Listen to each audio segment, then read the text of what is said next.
Hello, my wonderful beings of love and light, and welcome back to a Son of Feminine channel. My name is Nikki, and I create videos that help you allow your highest self so you can live a life of joy, abundance, and bliss.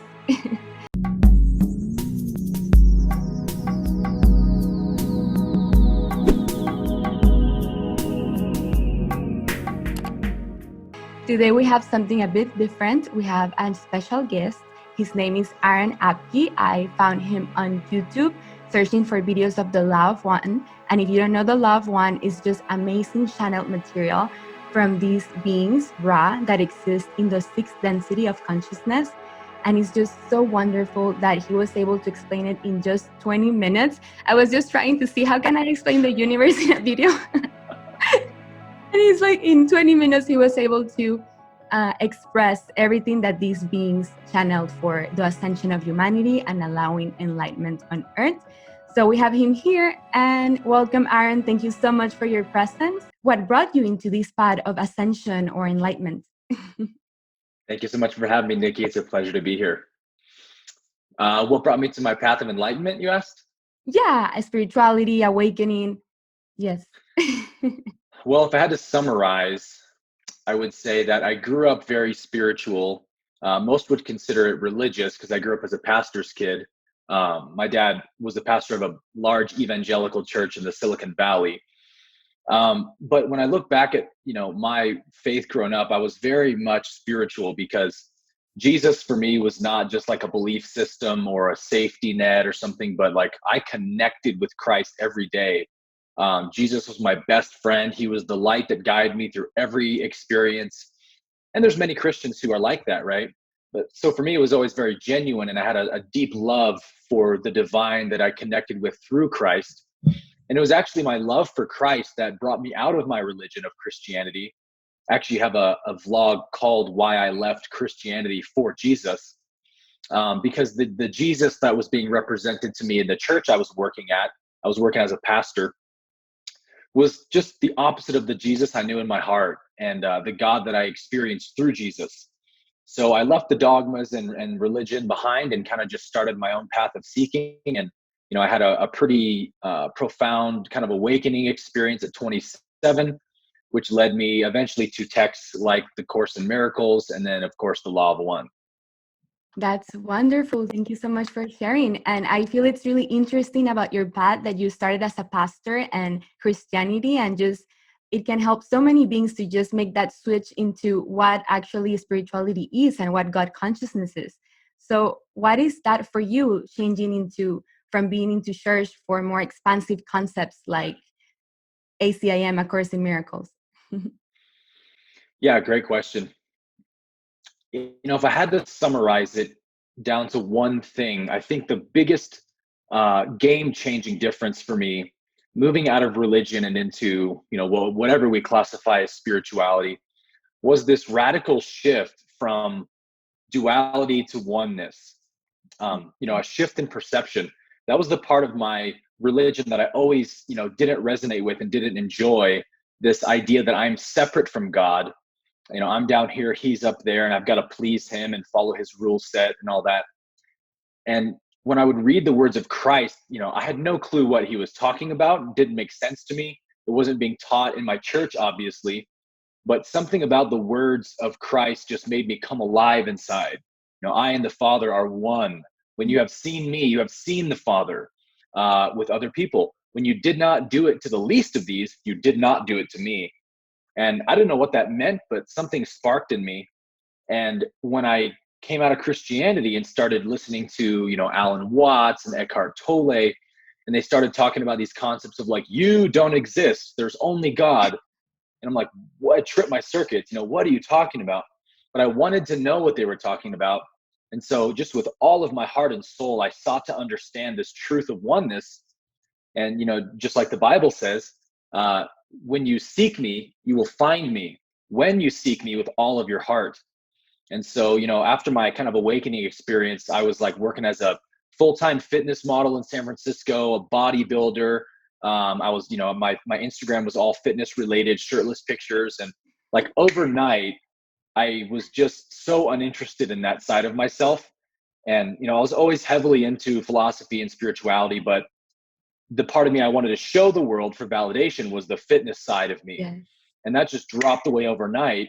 And I began just posting about spirituality and non-duality. And from there, kind of started teaching YouTube and everything. And now that's, basically what I do full time. That's so wonderful. And I can relate completely to you because before having all this ascension and helping beings transcend these levels of consciousness, I also used to do fitness and also Okay. looking for validation through the pictures and, this is the abs and helping others lose Right. weight. But it was actually a reflection of what I was transcending at that moment. So I feel it's Yep. wonderful to make those changes and realizing there's something greater than just a physical vessel. And that is Yes. realizing God consciousness. Yep. How wonderful. And how would you say that A Course in Miracles has an impact on you in that sense of non duality and expressing that in your videos now? Oh, it's so hard to quantify. I think the course resonated specifically for me because I grew up with the Christian lens, right? The Yeah. Christian language was so nostalgic and kind of near and dear to my heart. And so the course really brings those terms, a lot of those terms to life from the New Testament, words like salvation, the Christ, Holy Spirit, even talking about like idol worship being attachments, things like that. So it gave a lot of meaning and reality to words that I'd sort of abandoned for a while of like, must just be nonsense. And the Mm. course actually uses that biblical language to portray its psychosomatic text or teaching. Mhm. The Course in Miracles is a book simply about perception, correcting perception, but it uses the Christian language to do that for many different reasons. One of the reasons I believe the Course uses, it approaches it in a very kind of difficult to digest way. A lot of people know the Course as that spiritual text that you got to be really advanced to understand. And I think that that's because it's sort of laying out the whole game board for you. I mean, it really does. It is a handbook for enlightenment. Mm. But the nature of higher density beings like Ra and the Law of One is that, on the positive path at least, they want to do whatever they can to preserve free will and Yeah. protect free will. So they don't want to infringe on your right to know truth unless you really want it and are ready for it. So that's why the Course is portrayed that way, because if you're not at a certain level of understanding, you'll kind of read it and just go, I have no clue what this is talking about. But at a certain stage of your spiritual development, you read it and go, oh my gosh, this is the most amazing text I've ever read.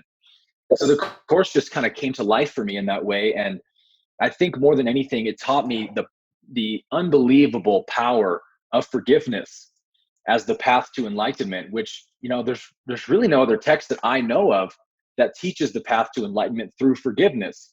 It's typically more, non-duality, self-realization and all that, self-inquiry, Yes. which is another totally equally valid path. But the course is just so genius in that way that shows you how other people are my mirrors to my state of consciousness.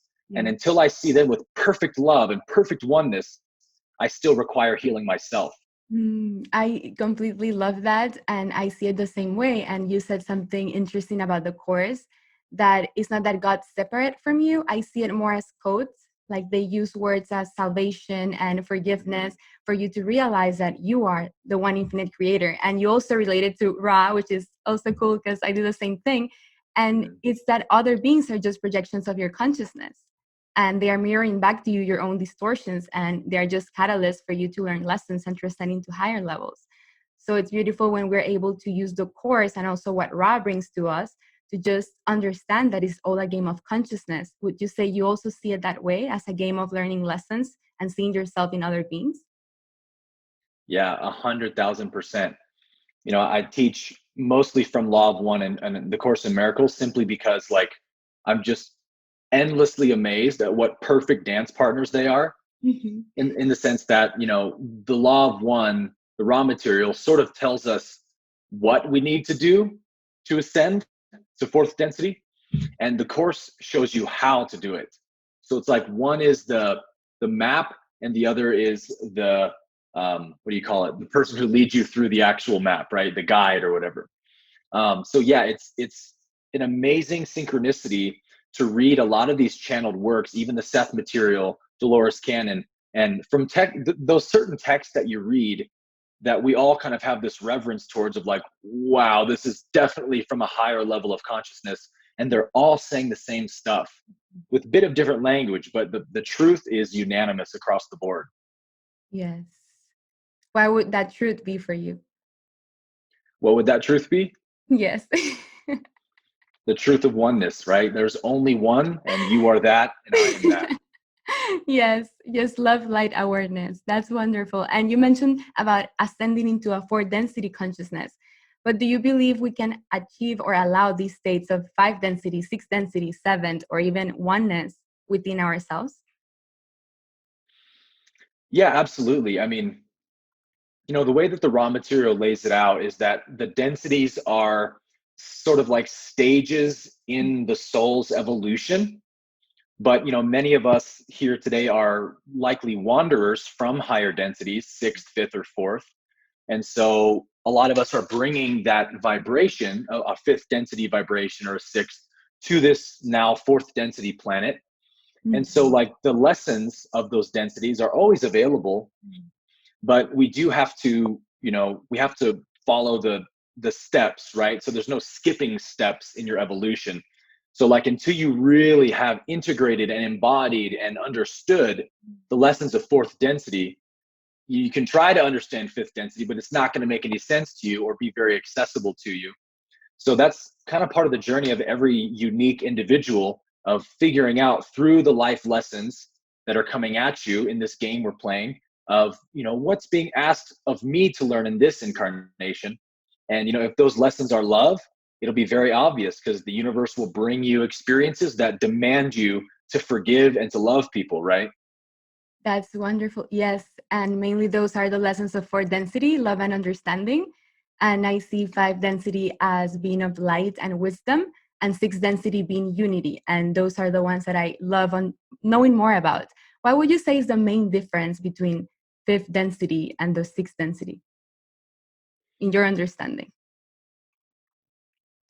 In my understanding, like you said, sixth density is really just about balance.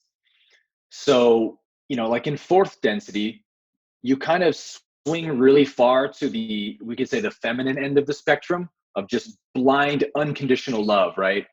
Ra talks a bit about like the foolishness of love, that it just Yes. gives itself without any thought of itself whatsoever. But then, in fifth density, that tendency towards martyrdom and self-sacrifice in fourth density, which is totally noble and beautiful and virtuous, is at the same time sort of seen as like a bit of folly, or not the maybe most intelligent approach to service. So in fifth density, Ra explains that fifth density beings swing really far to the masculine end of the spectrum, and they spend most of their time alone, in solitude, in contemplation and meditation, and working on their own abilities of in consciousness. And the powers of consciousness become very strong in fifth density.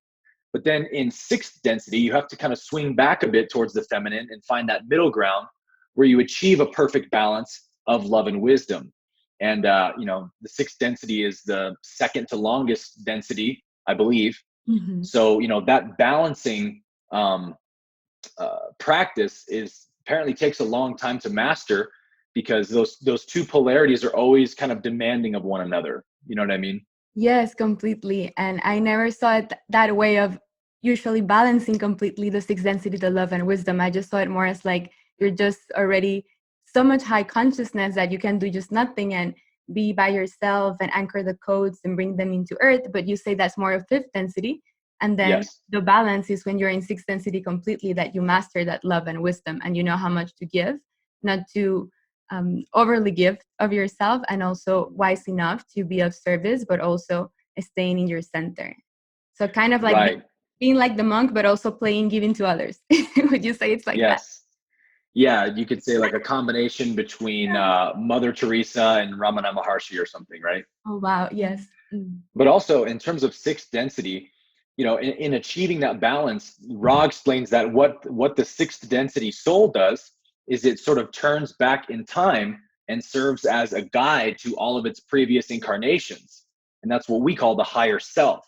Yes. And so the higher self, you can imagine how difficult it might be to know just how much to help or not help, to not infringe on free will, so as to allow that soul to really let life teach them the lessons they need, Mhm. but still give them helpful pointers to have the most efficient path to growth, right? I mean, that's something that probably takes, millions of years of practice to master, so to speak. And so each and every one of us will eventually become the higher self. And right now already are the higher self, right? Mm. Helping us in this stage of our growth. So it's all kind of happening simultaneously, but it's really that, I think in mid sixth density is when you become the higher self. And that's where I think the lessons of balancing become really, really more intensified. Yes, because everything happens simultaneously, so you have access to that information of higher self. So you believe you Exactly. can be higher self embodied and also keep learning lessons while being on earth? Exactly. And, the higher self is also learning lessons through the way that it helps its previous lifetimes, right? No, I It's think pretty that, amazing. yeah, that's amazing. It's just like a whole cosmic joke. It's higher self knowing all the possible timelines and probabilities and probable futures, and it's just going through you and the different stages of your ascension into your fourth density. So you learn how to balance love and wisdom and finally embody that higher self moment to moment. That's why Right. it's called the mirror consciousness completely when you are in that embodied higher self, because then you can be completely empty and just see through all the illusions and all the distortions and just feel the subtler energies. Exactly. It sort of needs to come from an effortless place of being, to where your own frequency itself is sort of dictating your actions and when to intervene and when not to. It has to be an intuitive thing, not a psychological thing. Mm. And would you say you have allowed that state for yourself? I've certainly been growing into it for the last few years for sure. And it's such a beautiful process to experience within yourself. And I think that these discoveries we make along this journey to self-realization are really what allow you to truly develop and cultivate authentic self-love, the kind of self-love that's not based on you as what you've done or achieved or who you are in the world or how you look or any of that surface level stuff, but to know and experience your own being as being that guide, that all-knowing principle that moves you through life effortlessly and automatically. When you start to realize, oh, that is me in there, actually, and all the other stuff is the not self, right? I've just been confused. That's when how could you not fall in love with that? And then when you fall in love with your own being, Mm. you recognize it everywhere, and then everyone you see becomes a path to heaven, right? Wow, that's so beautiful. I feel exactly the same way. It's just being in that unconditional love, in that joy, in that bliss, and just sharing your excitement moment to moment. And that's being in your highest self and Yep. just trusting that completely and being of service to others while you don't even have to think about being in balance because you are the balance by being in that joy Bingo. and being in that effortless beingness. Well said. Yeah. Uh, so, what drives you the most right now to keep being of service and just doing all the videos you do? I know you're really active on YouTube. Yeah, it's been such a, blessing would almost be like an understatement, just to see all the feedback from people day to day. And now I have a master class that I started about a month ago, and I have like 30 or so people in there, and just getting their feedback on the transformations that they're seeing in their life. It's sort of almost impossible to really digest and experience how much help you're actually being to the world. So like I can't put too much motivation in that, because I can't even see it for myself. I just read comments and just go, wow, I guess I'm helping people, right? For me, it comes from a place of um, passion for myself to grow. And every single video that I make that you watch came out of basically the area in which I'm currently growing and moving through and the lessons I'm learning. Yeah. And I just go, well, that's what I'm going to make a video on this week because it might help someone. And it's so amazing to read the comments every week. They're like, this is exactly what I was asking all week long, and then I see a video from you about it. It's amazing how plugged in you are. And I'm just going, well, if I am plugged in, I have no clue. Like I'm literally just following the lessons I'm getting, Exactly. That's beautiful. And it's because you're mirroring back those beings towards you. I feel exactly when I go through my journey and I post my lessons, and everybody just like, I love this. I was going through the same thing. And it's just because I'm projecting my own reality through my state of consciousness.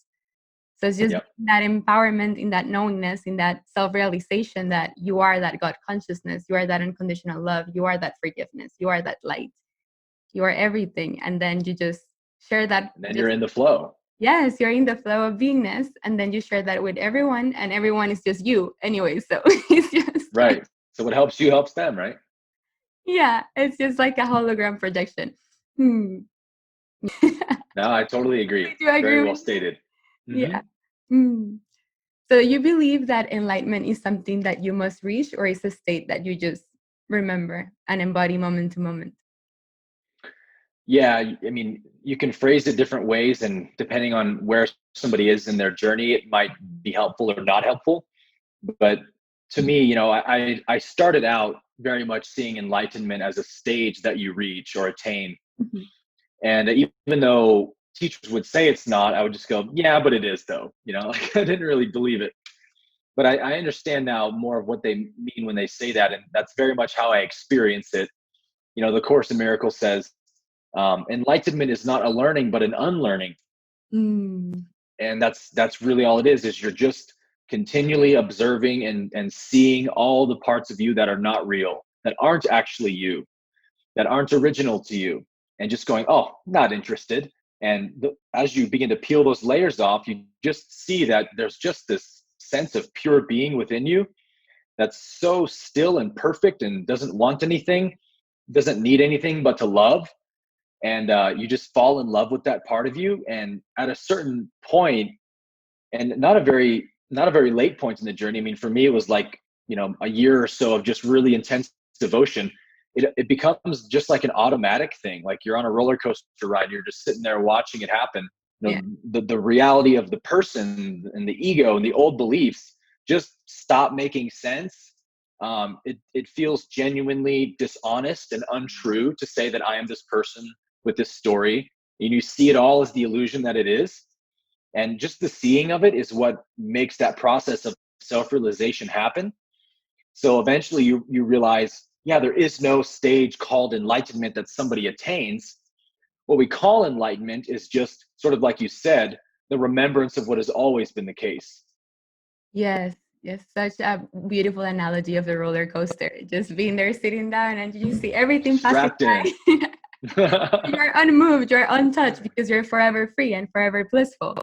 It's Yep. in the same way, just enlightenment just is. It's removing the clouds, let's say, that ACIM provide you with all those tools and provide me as well. And with Ra, they say more it's distortions. So when we Right. remove those clouds, when we remove those resentments, those distortions, and we are truly empty and just let the light that we are shine through us, then we can finally be that state of bliss, enlightenment, and just from there, just sharing what comes true, and then trying to stay in that state moment to moment. Right. You just start to see that it really is the natural state of being. The Mhm. nature of being is lightness, joy, freedom. When you don't have all these ideas about who I wish I was, who I shouldn't have been, all these ego illusions, when they don't make sense to you anymore, you find that you're just always at peace. Life doesn't disturb you much anymore. You don't get even the most extreme things you experience, the passing of a loved one. It doesn't push or pull on you in the same way because you see that there's no loss.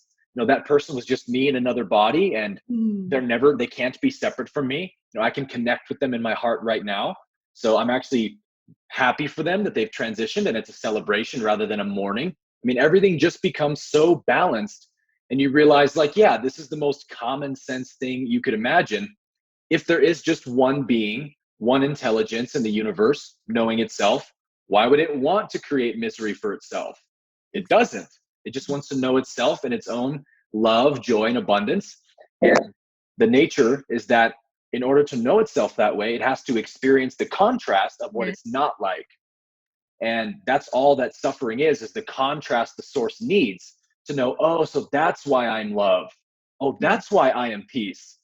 And as soon as you recognize that's why I am love, that's why I am peace, the suffering loses its meaning for you, right? Like you complete. don't suffer from the past anymore. You go, oh, it was just a means to an end, right? The end is not suffering. The means is suffering. The end is self-realization. Yes, yes. Seeing the past as just the catalyst, those lessons or those beings just as the experience you wanted to give to yourself through those beings, just to allow more light, to allow more realization, to be like, oh, and mostly then you see the ego, what I call the baby self, just going through any distortions, and I just see it as bold text going through me, and I'm like, oh, interesting.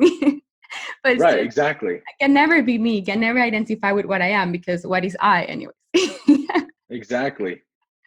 Yeah, it's just sort of like an ignorant child wandering through the dark and bumping into things. It's not evil, it's not trying to cause you suffering. It just doesn't know anything and it's doing its best. So you can see the ego from a loving awareness in that way, not as an enemy or the cause of suffering, but simply something that's learning. And you can allow it to be ignorant and know that it's not me. So it doesn't bother me that it's ignorant. And then slowly its ignorance turns into knowledge, what the Course calls knowledge, which is the realization of the one creator in and as everything. Yes, the one infinite creator in everything and nothingness in all beings. And what you said about contrast, I really relate to, because even when I'm able to allow, well, even when the field allows these states of bliss that I'm able to hold, then at some point it's like, okay, now what? I want to play, I want to give, I want to be of service, I want to experience some contrast just for fun. Because if you would be already always in that state of full bliss, you wouldn't have signed up for planet Earth to just relearn or unlearn, remember, and be of service to others. Right. Yeah, that's a teaching I love from the Law of One. That, there's so many teachings in the Law of One that bring just incredible amounts of peace when you really grasp it. But that's a great one for me, was that understanding that every soul chooses to come here for a reason. I like to equate it to like an ayahuasca ceremony or something. Mm. Like when you take ayahuasca, you're doing it with a purpose, right? No one's just like, I'm just going to go have fun and take ayahuasca. Like nobody's going to do that. You go because you want to heal something. You're trying to work through something and you're ready to take a pretty extreme measure to do that. But you know that if you put yourself through this very intense, most likely painful, challenging experience, Roller you're going to coaster. come out roller coaster. You're going to come out healed and not having to suffer from that thing anymore. So I see third density as like a ayahuasca ceremony for the soul, right? Yes. Like in the same way that, an ayahuasca ceremony only takes 3 to 4 hours out of your whole life. In the grand scheme, that's like snapping of a finger. Mm. Well, on the same token, your soul evolves for billions and billions of years. So a 75-year human lifetime is a snapping of a finger. So we say, why would I choose to come here and suffer and do this to myself? And it's because you don't have that realization or awareness, rather, of the infinity of time that your soul is going through. Where right now, when you're isolated into this little paradigm, and that's all you know, the only reference you have, it feels like this is everything. But from the soul's perspective, it's just like walking into a movie and walking out of a movie. And Yes. this is very much what people who have near death experiences say, right? They Yeah. go, oh, wow, I realized my whole life was just a little snap of a finger and I Mhm. took it so seriously. I wish I hadn't done that. Wow, I love that. I always use the analogy of a game and just going through levels, and little monsters are the distortions or the catalyst or the beings that are going to take you to the next portal and unlock new doors and just keep moving and having fun. But the ayahuasca ceremony was amazing. And I love that because it's such a broader perspective that when you see it that way, you cannot take yourself seriously. It's just like, okay, what I want to play now? I want to play eat. I want to play make a video. I want to play creating a new challenge just to grow, or just because I don't want to experience that much bliss. Right. just just is, and it's just wonderful that you're able to do that and bring that perspective and being of service to many beings just through your own yeah, embodiment of that highest self. Yeah, it's the Law of One does an amazing job at laying out sort of the blueprint of evolution of the soul and kind of showing you like, hey, you're on this journey by yourself. Like no one's going to do the work for you. So if your soul came to this third density which, Ra pulls no punches about how tough this third density is. He says, and they say in two different places, there's somewhere around 100 times more catalyst in third density than any other density. Mm. So like it's 100 times more difficult to be here Yes. because we have the veil of forgetting and we have the polarities that are constantly interacting. So it's like it gives you this recognition of, okay, well, if I'm here, I might as well take advantage of it and learn my lessons, right? I don't want to come back and have to do this again. I want to get on to bigger and better things. Yes. And until I do, I will keep coming back here to learn these lessons. So it really puts all the onus on you to be the best person you can, to evolve and grow as much as you can, and which translates to loving others as much as you can, right? Yes, loving yourself through other selves, learning through other selves, and just something you mentioned, the last thing, something about devotion. So you feel that that devotion that you have had has allowed this realizations to comfort you. Oh, yes. Yeah. It's a free will universe, right? Yes. So no one's going to force you to want it. Well, in a sense, one thing forces you to want it, which is suffering, right? Catalyst, yeah, instantly catalyst. Catalyst. The more catalyst you experience, the more you're like, I'm sick and tired of suffering from this. I want healing. I want transcendence. And Yes. then the devotion's there. So it's like, this is why if you ask a true like sage or a guru or a master, yeah, how do I achieve enlightenment? Mm. They'll either say, depending on which self they believe is asking them, they'll say, there's nothing you can do to achieve enlightenment. Forget all about it. Mm. Because they know it's the person who wants to attain it as a state to enhance themselves, right? Yes. Or they might say, until you desire it with more than your next breath, you won't attain it. And that's when they know you're asking from the soul level. Something soft inside of you is saying, how do I escape this terrible suffering? And they say, desire it, desire freedom, and then it will be yours. And that's been the case for me. It was my extreme period of suicidal level depression every single day, inescapable, that made me just go, there's nothing in this universe that matters to me but self-realization, but freedom. Wow. And that was the point where the change started to happen. Wow, that's so wonderful. And I can see you completely as a mirror of myself, because everything you have shared, it's like, I agree. And from the suicidal state to fitness and doing that for validation and business as well for me, and then to self-realization, enlightenment, and devotion that I have allowed for 8 years. And it's just, you need to really desire it. Obsession. It was more like an obsession. Yeah, absolutely. What better thing to be obsessed with, right? Yeah, right. Thank you so much for sharing all of that. I love your beingness. I love your expression of self. And I know you mentioned a master class. Do you wish to talk more about that and what you offer to other beings? Sure, yeah. So my masterclass is an 8-week course. It's called Master Your Mind. And it's basically a course that is designed to help take not like brand new spiritual seekers, but maybe seekers who've been on the path a little bit longer and they're at a certain stage in their growth where they feel maybe stuck and don't really know how to go to the next level. I wanted to put a course together that gave people all the tools they need and all the pointers they need to know how to get to the next level. So, the course kind of has some daily practices, like a daily self-inquiry practice, a 20-minute guided meditation every day. And each module is like really comprehensively covering one topic. The practices, the meditations, the video lectures. You even get a phone wallpaper background that has the mantra for the week. So that every time you look at your phone, you're just getting saturated in that concept.